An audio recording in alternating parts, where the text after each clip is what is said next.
Welcome back, everybody, and this week we're talking about the impact of peer groups on juvenile delinquency. It's Agnew and Brezina, Chapter 16. Now, we've covered the impacts of families and of schools, but peer groups are where we're really going to start seeing some interesting changes. Peer groups start to take hold in adolescence, and they become one of the major forces in the adolescent's life. Most adolescents who commit delinquent acts do so in the company of friends.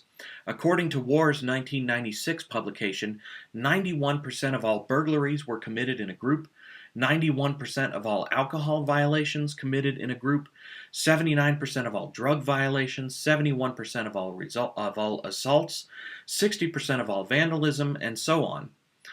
And until recently, the relationship between having delinquent peers and committing delinquent acts was thought to be merely correlated.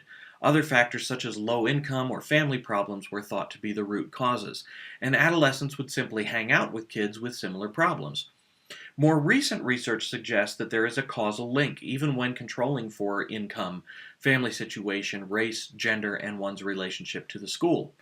It kind of comes back to Lemert's idea of primary versus secondary deviance. Juveniles associate with mildly delinquent peers before they engage in delinquency. This peer association leads to minor delinquency. This minor delinquency leads to association with more delinquent peers. This association leads to more serious delinquency. You can probably imagine that this creates a downward spiral. The more the juvenile engages in delinquency, the more he or she associates with delinquent peers and thus engages in even more delinquency, and on and on. Adolescents are most likely to commit delinquency when all or most of the adolescent's friends are delinquent, as opposed to having only some or a few delinquent friends. When there is a cohesive group, for example, a clique, gang, or other group of friends who tend to do everything together, and when friends hold beliefs that are conducive to delinquency, approve of the delinquency, and engage in peer pressure. We tend to use the term delinquent groups, but this is a misnomer. Often we are talking about groups of friends who occasionally commit delinquent acts. Most delinquent groups usually only engage in minor delinquency, vandalism, drug or alcohol abuse, truancy, and petty theft. The size of the typical offending group is usually 2 or 3 individuals, and interestingly, delinquent group sizes tend to get smaller as the adolescents age. Also, adolescents rarely commit delinquent acts with the same people all the time. A couple of key terms here. Offending groups commit the crime, and accomplice networks are those peers available to the adolescent for committing the crime. Delinquent peer groups are usually similar on 2 characteristics, age and sex. Mixed groups are rare. Most delinquent groups tend to be male. Membership is usually between ages 15 to 18. And there is usually a single instigator of the offense, though the instigator is not always the same person from one offense to the next. Now, here's an interesting key point. Relations in delinquent groups are often the same as in conventional groups. You'll find the same levels of care, trust, sharing, etc.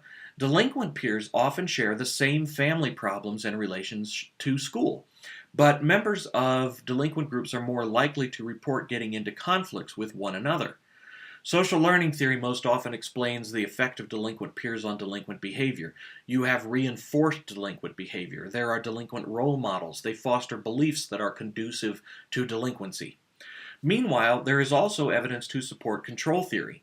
Delinquent peers tend to reduce the juvenile's fear of direct control, their stake in conformity, and their level of internal control. Lastly, delinquent peers also often increase strain on one another, and they tend to be labeled as delinquents. Okay, finally, let's talk about gangs and gang behavior specifically. Only a small percentage of delinquent groups are defined as gangs. Klein and Maxon in their 2006 publication define gangs as, quote, any durable street-oriented youth group whose involvement in illegal activity is part of its group identity. And that's key, group identity. Most delinquents who form groups among similar peers don't have a specific group identity. But with gangs, you're identifying with specific symbols, colors, clothing, tattoos, a defined, though often shifting area of operation. They occasionally act as criminal enterprise, for example, stealing cars and selling to chop shops to make money, and almost always require some kind of initiation, often brutal. For more info, read up on some of the stats from the National Youth Gang Center. Gangs account for a sizable share of all crime, and particularly of serious crime. That is to say, a disproportionate amount of serious crimes are committed by gangs. For example, a 1998 study in Denver found that about 14% of all adolescents in high crime areas were members of gangs, but they accounted for some 79% of all serious violent crimes and 71% of all serious property crimes. Also, check out in Chapter 16 some of the myths and truths about gangs. So that should be a good introduction to peer groups and to Chapter 16. It's an important chapter, so make sure you give it a close read, and I'll see you online.